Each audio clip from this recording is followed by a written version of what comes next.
Welcome to the Middle School Knowledge Bowl Reader Timer Judge Training. This is a brief online tutorial meant to get you on the track to being successful as a reader or a timer. Thank you for your help. First things first, the typical middle school meet lasts about 2 hours. We try to start the first part of it, the written round, at about 3:25 if all the schools show up on time. It's a 45 question multiple choice test where they work in teams of up to 6 to answer the most correct questions. When they're finished with this, they head up to you to begin the first oral round, but it's actually the window of time when they're doing this written round that I'm working with you up in room 206, wherever the training room that has been specified is, to deliver the questions to you, go over the rules, practice with the equipment, and just get you familiar with the whole process. Oral round 1 begins roughly about 3:45. Up to 3 teams from up to 3 schools will show up in your room, and you will run them through the first oral round of 45 questions. And that usually takes about 30, maybe 35 minutes, sometimes a little bit quicker. We'll break for refreshments.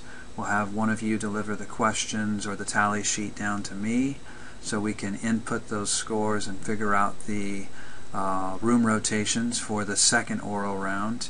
And that second oral round usually begins about 4:40ish, and we aim to wrap things up about 5:15. Once the room's cleaned up and the questions and the tally sheets have been delivered to me down in the library, I can figure out who's won the meet, and we move on from there. So now that you know what the typical middle school meet is all about, let's talk about some of the basics of running the room if you're a timer or a reader. First things first, you're the managers of the room. Your word is final, but I guarantee you that the kids will help you if you have any questions.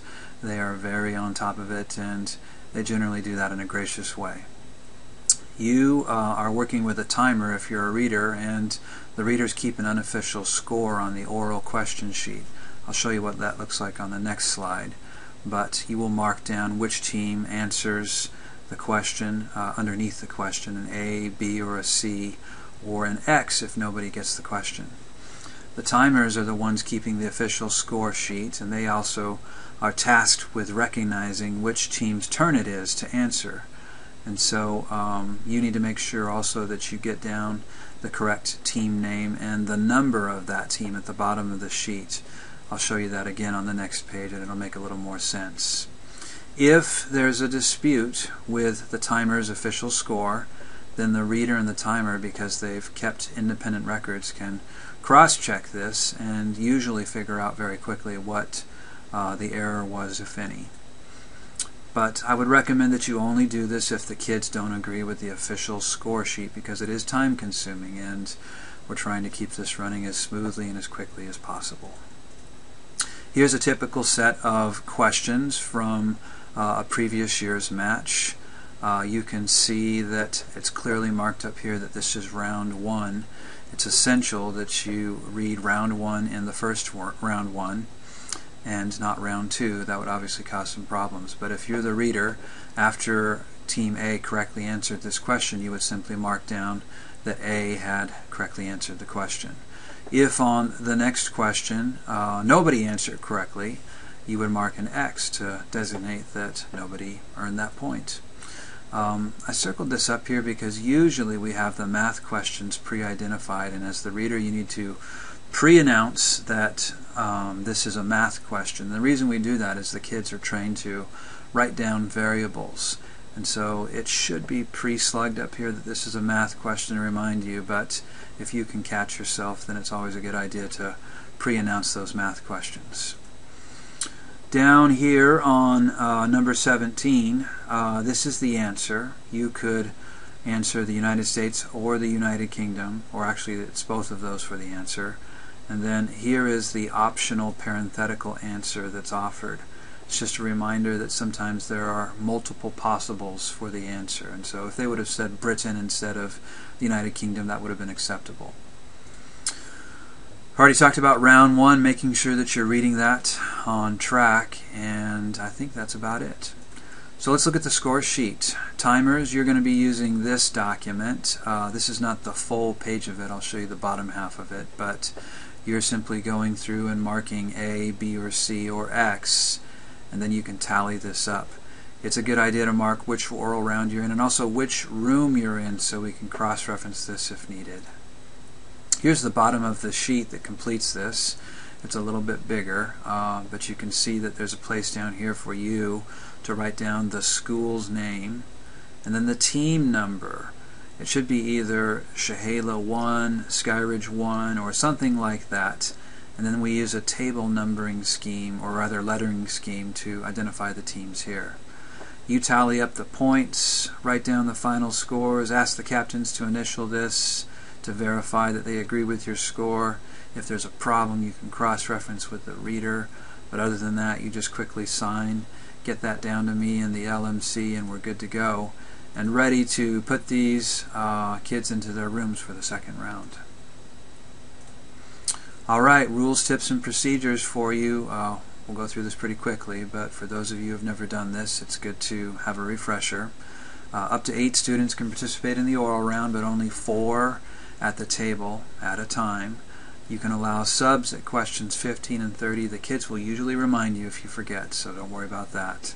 Help from those that aren't at the scoring table or at the paddles is not allowed. They should not be helping in any way. They should also not be on their cell phones. If they want to be zoning out, spectating or reading a book or something like that, that's fine, but we generally don't like to see people using technology during these events. Announce in advance that all math-related questions are math questions, as we've discussed. And then as a reader, when the buzzer goes off, you need to quit reading the question. And the timer will automatically start timing, and each team is going to have 15 seconds to answer the question. And then the timer needs to recognize whose turn it is to answer before they answer. They would say something like Team A, and then wait patiently. The kids usually take up to about 15 seconds to give their answer, and then move on down to the next person, Team C, Team B, and so on and so forth. Teams can have the question reread only if they haven't rung in initially, and very often a team will be anxious and they'll buzz in early, and so they will ask for the question to be reread in its entirety, and you can do that for those teams that haven't buzzed in. If a team accidentally rings in far too early, like you say number 45, and they buzz in, use your discretion. It was probably just a mistake on their part. However, if this is happening over and over again, then you might want to hold them accountable by asking them to come up with an answer, and then they'll quickly fix the behavior on their own. Once is an accident, twice is a bad habit, and so on and so forth. Use your best discretion. The captain of the team should be the one giving the answer. The students have been trained to say our team answer is. They must start giving their answer before the buzzer goes off, but they are allowed to finish if the buzzer goes off during the answer. If multiple answers are given by the captain, take the first answer they give. If, for instance, they said something like, our team answer is Johnson, Kennedy, then you need to take Johnson and not pay any attention to Kennedy. Speaking of which, you need to really avoid responding to their answers in a way that suggests they were close or partially right. Maybe through your body language, or a grimace on your face, or a pause that's really loaded on your part. There's all sorts of ways you could possibly give away an answer. It takes practice to not do this, but just keep that in mind if you can. Simply state, sorry, that's not correct, or something like that, and just move on to the next team. The captain should not be pausing after beginning an answer. He can't say, our team answer is, and then turn to the team and ask for some help. Our team answer is, once they begin giving their answer, they should follow through and give the answer. If they don't give the answer prior to the buzzer going off, they can't answer. They actually can, it just can't be counted. The decision of you, the reader judge, is final. Please don't question for a second that you're the final authority in the room. If there's a problem, we'll help you solve it later on. There's lots of issues that always come up, but please be aware that you are the final judge. Arguing with the judge will result first in a verbal warning or reminder, and sometimes the kids are excited, so just remind them to pipe down or be a little bit quiet, and usually they correct that for themselves. Sometimes we take away points, but I've actually never seen that happen. Alright, there is one thing that you might see on our scoring equipment. We call it the glitch. And every once in a while it'll give a reading like this. This is the clock here that goes up to 15, and then it says 2, glitch, and 3. If it ever throws this sign at you, which will probably happen, fear not, there's a way to read it. The 2 is the first team that buzzed in, the 3 is the second, and the glitch, as we call it, is actually the third team. And so the kids are actually pretty on top of spotting what this is and reminding you what that's about, but I wanted you to know about that. So just prior to the oral round, after the training, you'll have some time to familiarize yourself with questions and the paperwork and the equipment. You can maybe spend some time asking the other readers, how would you pronounce question number 23, the name in there? Or you can talk to me. And just remember that this is fun. It's meant to be fun. The kids are pretty gracious about this. They know that we can't do this without your help, and so at the end of the day, they're pretty forgiving. You'll be amazed at what these kids know. It's always mind-blowing for me what they can pick up based off of just a short little part of the question. They've been trained to buzz in when they know enough of the question to make a fairly good guess about what the answer could be, but they just really are truly amazing. These kids are young, they're going to be excited, they're going to be animated. Keep that in mind as you're working with them. They do generally respond well to some gentle redirection.